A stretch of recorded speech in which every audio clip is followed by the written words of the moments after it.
I mean, it's almost scary how the length and shape of the iceberg matches with the length and shape of the island. Yeah, it's almost the same. It's terrifying. It's crazy. Good evening, ladies and gentlemen. Today is December 15, 2020, and I am Eric Planey. I am Lucas Finko.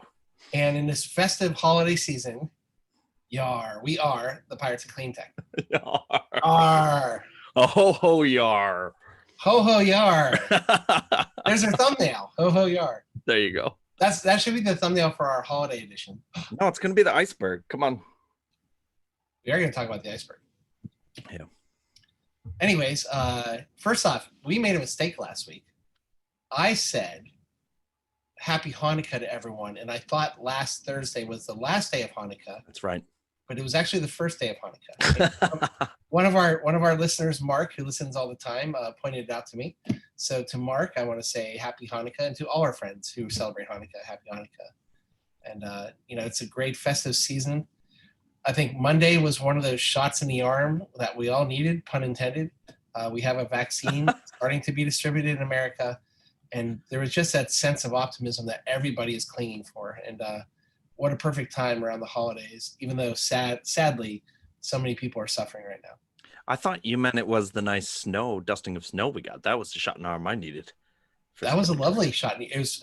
You must have got a little bit more than I did. It was more of a rain-snow mix for us. Oh, yeah. Up in the mountains here, yeah, we get more. So, but we are in that little band zone for the big nor'easter that we can get somewhere between 8 and 24 inches. So, we're going to get pounded, yeah. Do you have your flashlights and your emergency food all ready to go? Well, first off, we've been stocked on a COVID basis. We are fringe militia stocked for another year. I mean, shelves that are supposed to be dedicated for car parts have brown rice and Tostitos. I wasn't gonna go there. I'm not gonna ask about ammo. So no ammo in this house. No ammo. Anyways, we are stocked, and we are expecting a nor'easter. And again, just like the blackout that we had in the summertime, which we did an episode on, this is a time where a lot of utility workers are going to be in the frigid, cold temperatures, putting themselves out there for us during brown blackouts associated with winter storms. So please thank them and give them a clear path whenever they're coming down the road. Yeah. So, anyways, what's going on in your world, Lucas? I am drinking a wonderful Weyerbacher quad. That's Weyerbacher from Allentown, Pennsylvania. It is delicious. I'm loving it. So cheers, Weyerbacher. Cheers. I still have 2 more of the Hawker Shores left that my neighbor gave me for jumping his Honda. So this is fantastic. This is gonna be hard to beat. I don't have too much in the fridge. On top of that, now I just have some Stellas and like Corona lights from a barbecue. Got to get rid of those. What is it? Is it Oktoberfest or what is it? It's the Oktoberfest Marzen. So ooh. I think it's a dark color, so I can't confirm, but it feels like an amber to me. Tastes like an amber. It's wonderful. You gotta drink a snifter like a real beer drinker. Come on. Yeah, I'll do that in the spring when I'm no longer congested. People don't need to hear about congestion on the Pirates of Clean Tech. I don't know about you, but last couple of days, there's so many articles out there. We can do a 2-hour episode, and I feel like we're not covering all the topics. I don't know. I've been in a funk with the news. I don't know. I'm just not feeling it. I think we've had such a great year that, I mean, it's just ruined me as far as clean tech news. Nothing feels up to snuff anymore. Well, it's going to also happen. I mean, we're in kind of the late stages of season 2. Next week is going to be our special holiday episode, which we hope everyone tunes in for. And, we're going to kick off season 3 after the holidays, and maybe after a couple week break, we'll have a little bit more of a freshness towards some of the stories we're approaching. I think we're seeing a lot of trends, and we're seeing those same trends week after week. So kind of finding new and innovative articles are starting to be a little bit of a stretch, but there's just so much of it right now that, it's great to find a way to be a differentiator. Yeah, and I can only poo-poo so much stuff. I mean, I gotta start being a little more positive, right? You are positive. We're both positive. I think that's one of our comments on our ratings is that we're positive people. Oh, really? Well, we try to be, yeah. Yeah. They don't know the real us. we hide all all the criticisms, yeah, that we normally have. You can go first, Parnamal. Yeah, so Heart Energy, which is heartenergy.com. I get a daily email blast from them. Trends in oil and gas industry. These are great guys, great reporters. This one is actually an editorial, so let's put that out there. We usually try to stay away from editorials, but I thought this one was worth sharing. This is from December 10th, Thursday, 9 a.m., written by Reed Brooks of Opportune LLP. And it's titled, How ESG Investors Can Play a Role in Mitigating Gas Flaring. We've talked about over and over again, in order to really get to our targets for clean tech and sustainability, the oil and gas industry has to come on board with us. They cannot be our enemies any longer. They have to be our partners. And I think Reed acknowledges that here. We've talked about ESG, which of course is the blanket term that was, capturing 2020 until COVID, standing for environmental, social, and governance in scope of investing. And Reed is here making a couple points, saying that gas flaring is something that is roundly a point of focal criticism of the oil and gas industry. And of course, flaring is when excess gases in the oil and gas process, and predominantly in the scope of fracking in the United States, means that there's increased greenhouse gas emissions, GHG emissions, which are CO2, methane, etc. And as he's saying here, flaring is always considered a black and white issue. Flaring is bad, no flaring is good. But in order for oil and gas companies to really embrace ESG standards, and in order for us to work on keeping temperatures below 2 degrees centigrade by 2050, stopping flaring means collaboration with our partners and the partners in the oil and gas industry. He brings up three areas of topic in which can help promote the reduction of gas flaring. Number one is something that I've been tracking for years now. There's a lack of gathering and transportation infrastructure that leads to flaring. And we saw about this in the Bakken shale play up in the Dakotas early in the shale boom of earlier this decade, where they're putting out so much methane gas, they had to flare some of the excess capacity because they didn't have the rail infrastructure, the pipeline infrastructure. So that, satellite maps of the world were showing at nighttime, you could see all the flaring taking place in the Dakotas because of a lack of gathering and transportation infrastructure. If you help solve this problem in a very smart, efficient way, this would take some of the flaring off certain areas in which there's this excess. That's number one. Number two, drilling, completions, and routine maintenance. Again, great companies who are very efficient and have a system of preventative maintenance in terms of always looking at routine maintenance, looking at preventing problems and mishaps, just going into having a better program in terms of dealing with fracking waste, which they call flowback waste here, in terms of dealing with reduced emissions completions. All of this can be handled, or a big part of this can be handled, by having better maintenance program, better scheduling, and better infrastructure at the site to handle any excesses or any unexpected movements of flowback material. So I thought this was a good point. And number three, gas treatment costs. Saying here, certain basins are plagued with the presence of things like hydrogen sulfide, CO2, and other volatile compounds that require treatment. So if you take care of that type of treatment, you're also going to be taking care of the need to flare. So if you take those three, put them into a comprehensive plan, it does cost a lot of money, but at the same time, this is a way for the oil and gas industry to show that they are very, very cautious and are trying to be better at handling flaring issues. So I like this article. Again, it's just a small issue in the oil and gas industry in terms of everything they need to take care of in ESG. So it's not small in importance, but as small as a percentage on a relative basis. I like the article. I think this is something that needs to be addressed. Yeah, I mean, I think even just awareness, I think a lot of people don't even know about flaring. I mean, if you haven't worked in oil and gas, or you haven't been to an oil and gas field, or you haven't driven Interstate 10 through Louisiana, you probably don't even know flaring exists. So flaring is real, and I think it's a big problem. It's present in a lot of oil fields for precisely the reasons they gave. There's no way to get it out of there, or if it's too dirty or messy for them to even treat and turn into a resource. And then gas is too cheap anyhow, so it's not worth it for them. They Right. just end up flaring so much gas, and I think it's terrible. I've always thought it was terrible. I also see it as black and white. Everybody knows it's bad. It's burning money. It's burning carbon. Yeah, And so it's methane. great. It's also putting methane. When we talk about greenhouse gases, everyone thinks about carbon. but methane is also a big contributor to greenhouse gases and Right. has a lot more potency. So, even just handling and having better identifiers on capturing methane emissions globally is something we need to make sure we're addressing it. Yeah, they talk about that here. They call it venting, right? That's even worse because methane is worse than carbon. So, yeah, I've always felt like this is an easy win for oil and gas companies, that they can just stop this practice somehow.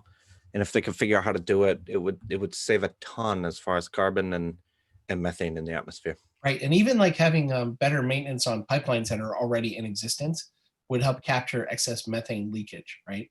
People don't recognize, actually realize that when you talk about a smell of gas in your house when there's an emergency, that smell is actually introduced by a utility. They put in a material in there, right, to cause a smell that smells like sulfur or eggs. Right. Methane actually is odorless itself, and that's why it's very dangerous. So people actually don't even recognize when methane is being emitted, like in say a leaky pipeline system. So we have to take care of this. Hats off. I know this is an op-ed piece. We don't really like to handle op-eds, because they're biased. But I thought this one kind of dovetailed very well to what we are looking for, which are solutions in the oil and gas industry. Yeah. It's a good one. Alrighty. Number 2, this one is from EnergyStorage.news. I've been really watching and listening and reading a lot of energy storage material lately. California will need up to 55 gigawatts of long duration energy storage by 2045, study finds. This one is chock full of information. If you really want to understand what's happening on trends in energy storage, take a look at it. Yes, it is specific to California, but California is where the leadership is right now on both utility scale and on residential, on distributed energy storage projects. Utility scale, obviously, for hosting big macroeconomic needs by the big utilities. Residential is taking place because people want to have redundancies and resiliencies because of all the natural disasters, forest fires, etc. Just some statistics. I think I have here, California has a mandate to get to 60% renewable energy by 2030. In order to get there, I mean, we're talking about a significant amount. Estimates are 2 gigawatts to 11 gigawatts of long duration energy storage. So I think definition of long duration is probably anything over 1 hour, I suspect. Or is it even longer than that? I think it's over 2 hours. 2 hours. Okay. Yeah. So, those are systems that are really filling kind of the need, if you will, from when renewable power generation happens and when the actual consumer needs it. That's a big gap there. 2 gigawatts to 11 gigawatts. I think down below, another group that was working with the California PUC is estimating they need about 9.8 gigawatts of energy storage by 2030, with 973 megawatts of that, so roughly about 10% being long duration. So actually surprised to see like that much of a disparity. I thought more of that 9.8 would have been longer duration, but then between 2030 and 2045, another 44.4 gigawatts of storage should be added to the grid according to this integrated resource plan, which is in conjunction with the PUC there. Really like this article. There's a lot of information here. California is a leader in storage in the United States. We've had an article, I think, last week about just a huge Q3 uptick in storage, and a lot of that was coming out of California. Mm-hmm. So statistically, there's a lot here. I think one of the people in this article quoted from, I think, a industry consortium for energy storage is saying it's not impossible for them to get up to 100 gigawatts of energy storage in California. And that is just mind-blowing for me, but it's a great article and it's great positive news. Yeah, this is great. They have a lot of studies here with different numbers, and they look up to 100-hour duration battery, which I've been a big proponent of long duration storage. I think it's been kind of ignored by the industry, and it's good to see that we're finally going to need, from some studies pointing out that we need, 10, 20, 30% might need to be long duration storage. So it's really good to see. Really applaud California for their leadership, and we'll see how it goes. Yeah, great article. Energy Storage News. Check it out. I think this is going to be a publication more people are going to be reading. Yeah. Cool. Alrighty. Clean Technia, one of our stalwarts, if you will. We've been quoting and reading Clean Technia articles since the beginning of our podcast. This one's from December 12th by Tina Casey. Department of Energy puts 33 million more into green hydrogen. Now it's funny, this one is almost trying to be read and written like an objective news story, but there's definitely an agenda on this one, but it happens to be an agenda we buy into. This one is saying that, for those people who thought the Trump administration and their DOE was going to be nothing but pro-fossil fuel, think again, ladies and gentlemen, because they're actually really a proponent of looking into sustainable hydrogen and green hydrogen. So this is talking about the fact that there's some potential RFPs going out by the DOE looking into hydrogen. There's going to be some hydrogen projects that they are going to add, if you will, into their mandate. And Lucas is focusing, for those on YouTube, he's focusing on this great chart right now that's just talking about the life cycle of green hydrogen and how it can play in so many different parts of our economy. And what was really interesting here is part of the reason that we haven't talked about green hydrogen as a country until really last year and now hyperscale this year is that green hydrogen needs renewable energy inputs in order to make it truly green. And just the economics of those were not in play 4 or 5 years ago. Now, the cost of generation for renewable energy is in play. That all of a sudden green hydrogen projects by the end of this decade coming to fruition is a reality that we should all be addressing. I'm very happy to see this. Again, another article that I thought was worth looking at. Obviously, it looks like, depending on any more antics by the current administration, looks like we will be handing over to a new administration.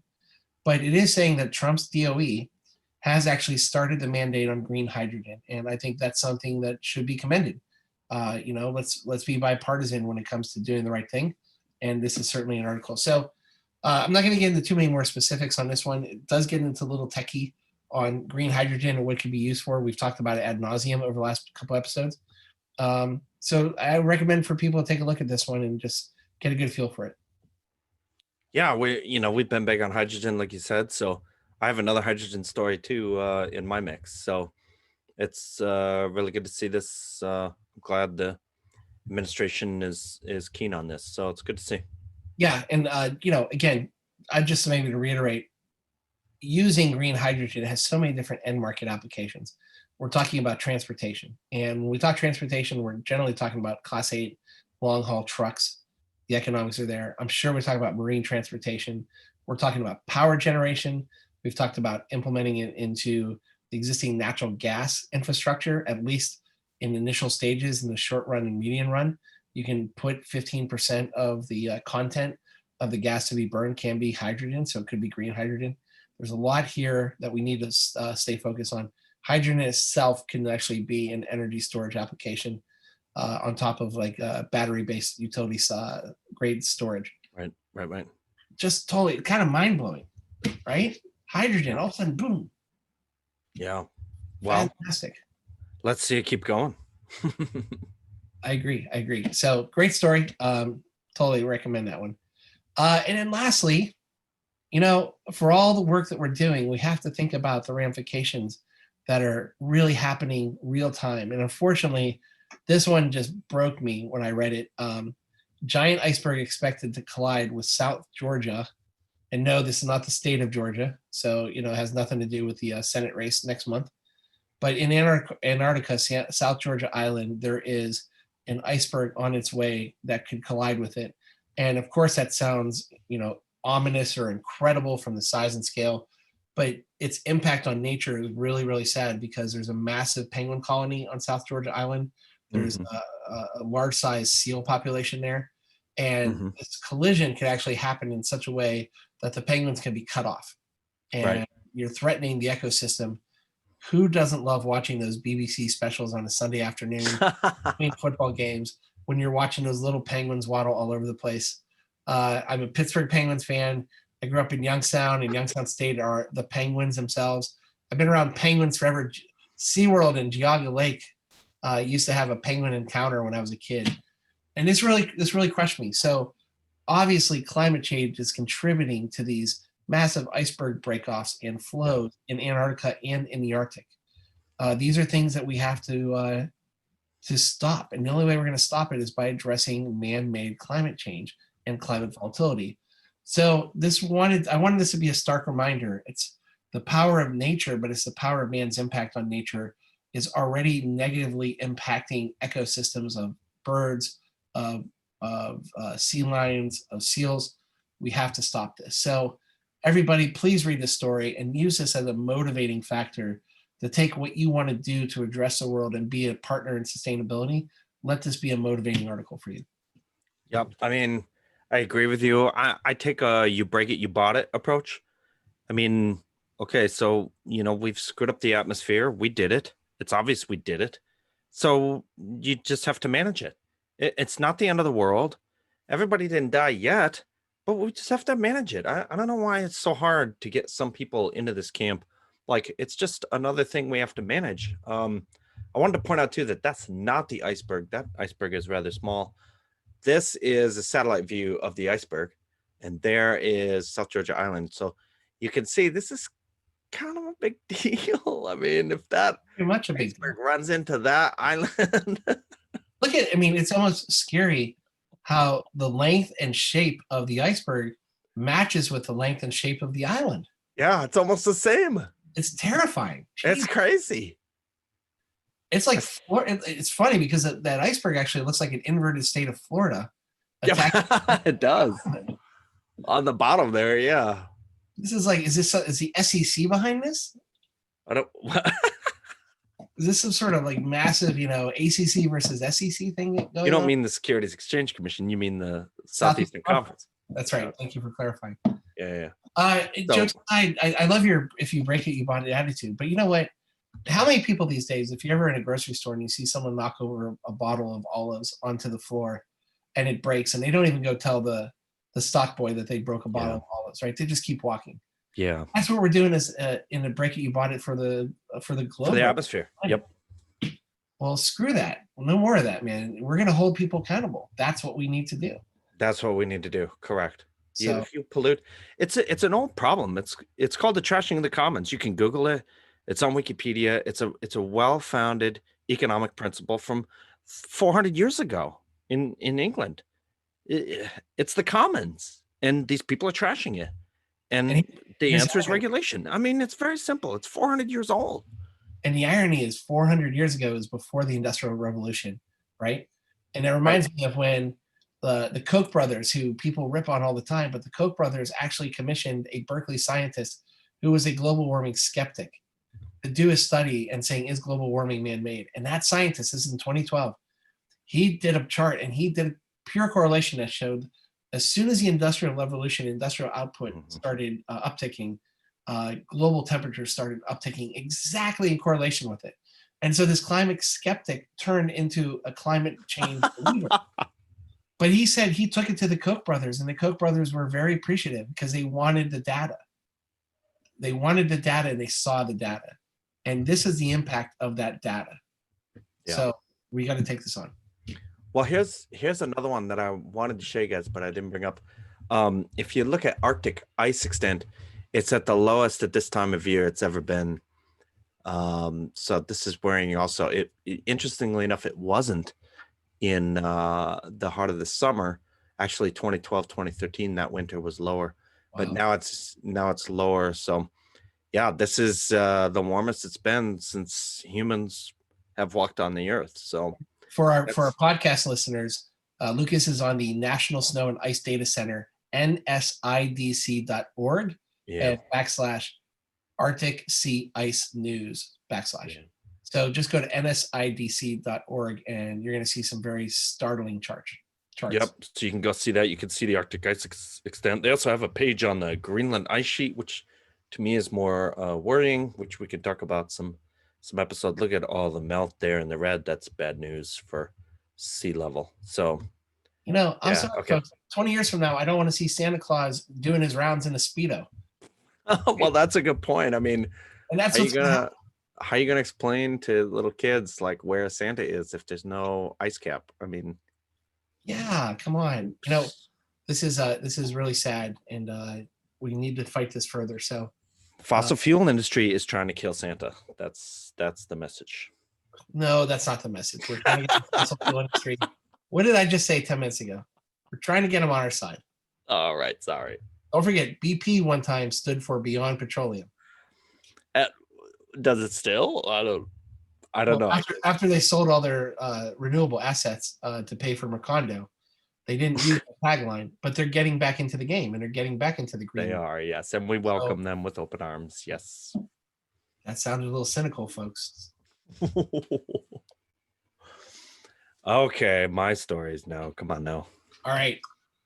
All right, so I did find some interesting things to talk about, although they're from all of our usual sources. So this one from Green Tech Media, which is now Wood Mackenzie Business, December 7th from Jeff St. John. Dynamic line rating. This is interesting. Expanding transmission grid capacity for clean energy. So it turns out now for transmission lines, they're just given like one number, which is their line rating, and that's how much power you can put through it at max. And that's one number is used all year. And it's not necessarily true. Like if the air is cooler, you can put more power through there. You know, if the lines aren't sagging, you can put more power through there. If there's no wind concerns, like out in California, you could put more power through there. So they're saying, look, if we just took a kind of real-time line rating, we can put more power through these transmission lines. You can lower congestion, you can lower, you know, prices for people in congested areas. You could have more solar and renewables, and you could get it to market through these better rated lines. So that's what they're pushing for. This is a great example of what smart grid is. If people wanted to know what smart grid is all about, is it a buzzword? No, it's not a buzzword. And this is one of the things you can do with a smarter grid that has data, real-time data, so you can make real-time decisions and make the grid more flexible. So this is really cool. You can read about this. So what they're planning to do is, I'll find the image here. So they're going to add these little cameras here from Line Vision, and they're powered by solar panels like this, which is really interesting. So these are going to literally watch the lines, find out if there's any sagging or if there's any wind or any obstructions. And if they don't have any of that, then they'll increase the line rating dynamically, and they can put more power through these transmission lines. So I thought this was a really cool read. If you're interested in this, go check it out. It's really neat. You know, what's fascinating for me is we really haven't talked about, but I've read about how when we built our nationwide grid transmission system 50, 60, 70 years ago, it was really cutting edge technology at the time. And engineering in America back then used to overbuild everything. Our bridges were overbuilt, everything was overbuilt. And it's good to know now that we can go back into that capacity, and we can actually, just by being smarter about monitoring it, tap into that excess capacity without compromising safety. All right. And this is a great article because this will just free up a lot of those bottlenecks and log jams that we talk about with the existing grid. It's not going to free up everything, but even if you get 10, 20% better utilization out of it, that's a huge win for everybody. Yep. Yeah. And you know, and there's that one or two storms which planners were really conservative about with line ratings. And now we don't have to do that anymore. We can say, hey, during that storm, we'll lower the line rating. That's fine. But the rest of the year, we get way more use out of these. Oh, this will be fantastic. Yeah, great article. I was really happy to see it. Yeah. So my next one here from Utility Dive, thousands of California homes are going to be linked together to make a 550-watt virtual power plant, North America's largest. I thought this was really cool. It's from December 8th from Kavya Balaraman. Sounds right. This is great to see. The article talks about a lot of stuff, including some of the battery storage projections that your article did.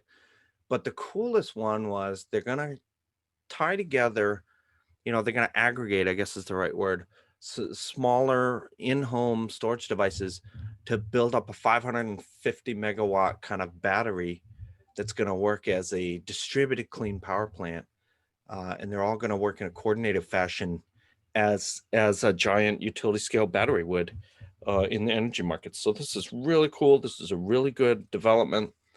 It's really good, for at least for me, to see distributed resources can also play a role in the wholesale markets, so you get dual use out of them. That makes me even happier about distributed resources. In the past, I've leaned towards utility resources because they get professionally managed and they get the economies of scale. But if we can take distributed resources, so you get to use it as backup power, you get to use it to help your bill and manage your bill, but also the grid can use it to manage the grid. I mean, it's just too many wins to count up. Hi. Well, this almost sounds like a hybrid between full-on distributed model where the consumer is in charge and utility scale model. This is a coordinated distributed system, right? So it has kind of the best of both worlds. I think it's great. I just one thing I think California of all people in all Oregon states do a very good job of coordinating a long-term plan. I'm curious to see on 550 megawatts is not a lot relative to the 100 gigawatts that could be potentially coming down the pipeline for storage. I guess my question is, are we still using a lot of resources to create competing technologies that may overlap in their usefulness?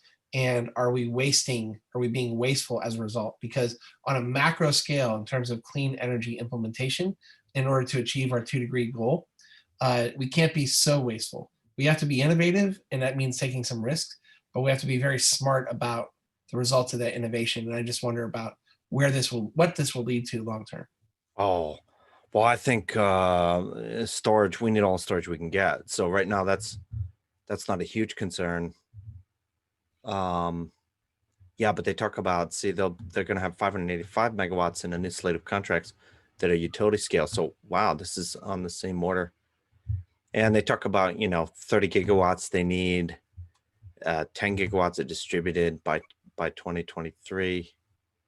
So yeah, I think I've always worried about the distributed because especially like distributed solar, you could have backflows and then the grid protection will kick out. So, so I still have that concern. We're gonna need smart grid also to make sure the grid doesn't break when the sun shines. But anything we can do to make it work. I like the fact that distributed because now you can use it to handle local distribution issues and wholesale issues at different times, hopefully. So this is interesting. Okay. Yeah, no, I think it's a great story. And again, this is on a relative basis, not that large. It's large, I think, in terms of the complexity, but it's not large in terms of the actual megawatts. And so it's a good beta. Right. Yeah, I agree. My last article is again back from Green Tech Media. Coalition aims for 25 gigawatts of green hydrogen by 2026 from Jason Dine. This is December 8th. Apologies, I'm a little behind on my news. So 7 firms are going to join forces for 50 scale up green hydrogen production capacity. 50-fold scale up, sorry. So I believe these are all in Europe. But we have a bunch of companies here: ACWA Power, Envision, Iberdrola from Spain, Orsted, which is what, Scandinavian of some sort, Yara, Snam. They're all going to push forward green renewables-based hydrogen production capacity by 2026. 25 gigawatts, that's huge, right? And they're all talking about they're part of the UN Framework Convention on Climate Change's Race to Zero campaign. They're trying to get costs down to $2 per kilogram, which I'm not super familiar with, but it sounds good. I think long-term we're shooting for 1. I think right now it's much, much higher, like 4 or 8 or something. I can't remember. So this is great. Goldman Sachs research indicating an addressable market for green hydrogen could be worth 10 trillion euros by 2050. So that's the article we talked about a few weeks ago. The research that we were looking at with Carolyn Kissane. Yeah. Yeah, that's right. So this is great to see. Again, this is not like, 2050 will be. No, this is 2026. This is dollars on the table. This is capital being invested. This is real. This is fantastic. Thank you. I was almost taken back.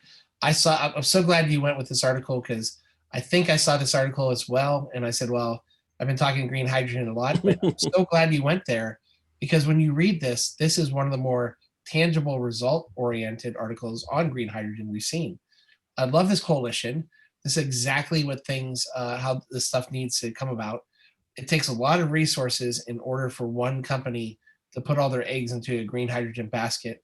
So we're not trying to create an oligopoly here. What we are trying to do is move the technology forward. And that is worth putting a coalition like this together.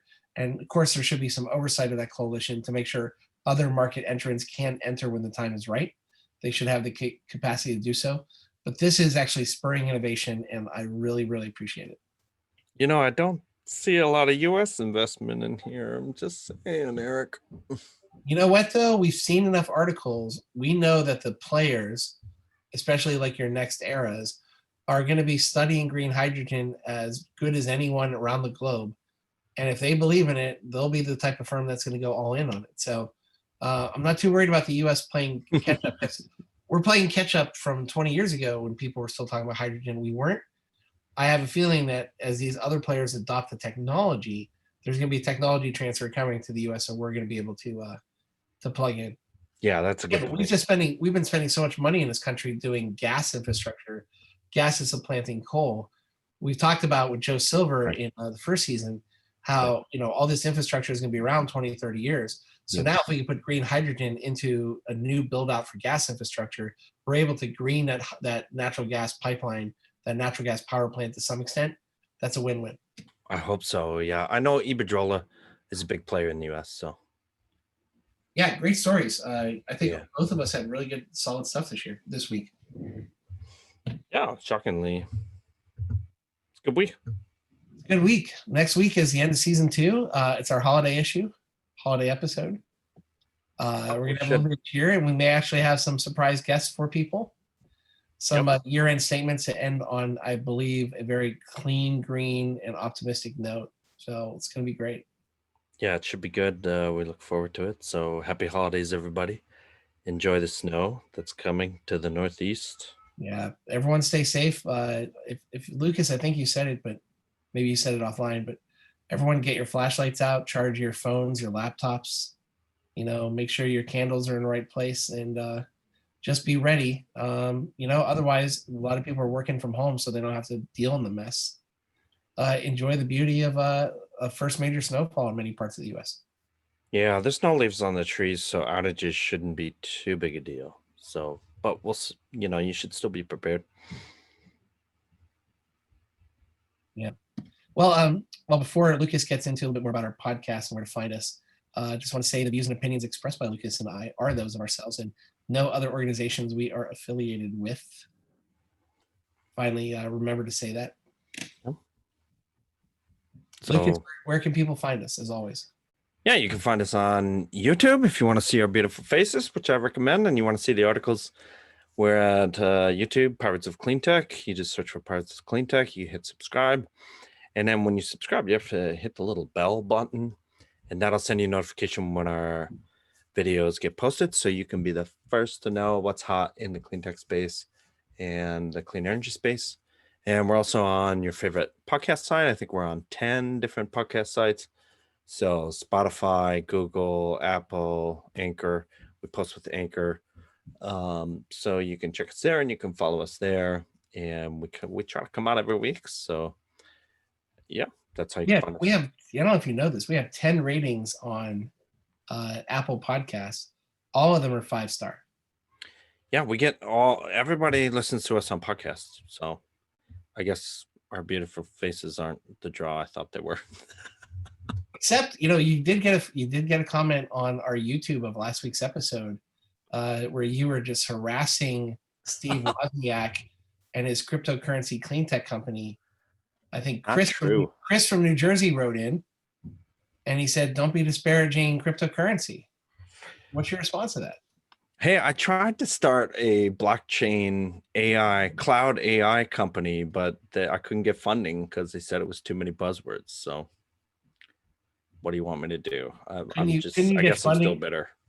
Couldn't you get funding with the cryptocurrency that you created? ICO. Yeah, well, see, that was my mistake. I should have ICO'd it. What was I thinking? You could probably SPAC that puppy right now and make a killing. Yeah, see, actually, well, I could have made an AI coin. I should SPAC the ICO. Then I'd be good with the AI blockchain in the cloud. There you go. Yeah, if anyone actually follow that, feel free to write us. There's too many diagrams on that one. Well, everyone, it was a great episode. Thank you again. As we wrap up season 2, Our listening base has grown. I don't say exponentially, but it's grown really well. And we can't do this without our viewers. And we're going to continue to bring you quality information. And season 3 after the new year is going to be chock full of new and innovative things. Probably not, but we'll say it anyways. But we're going to have a lot of fun. And, we appreciate everyone listening and their feedback, and hope everyone stays safe and well. Yeah, and we'll continue to bring you the best, most crucial news and the most hard-hitting analysis, commentary, and criticism that money can buy. Yeah. Has money bought us yet? We're trying to be sold. I don't know. We need to sell ourselves soon, right? Yeah, there'll be a premium coming out. Yeah. Apparently, Wood Mackenzie is buying Green Tech Media, so we should give him a call. Call me. You thought Green Tech Media was good. We got a deal for you, buddy. Call me Wood Mackenzie. Anyways, with that fun note and half a beer in, I'm Eric Planey. I'm Lucas Finko. And we are the Pirates of Clean Tech. Yarr. Yarr.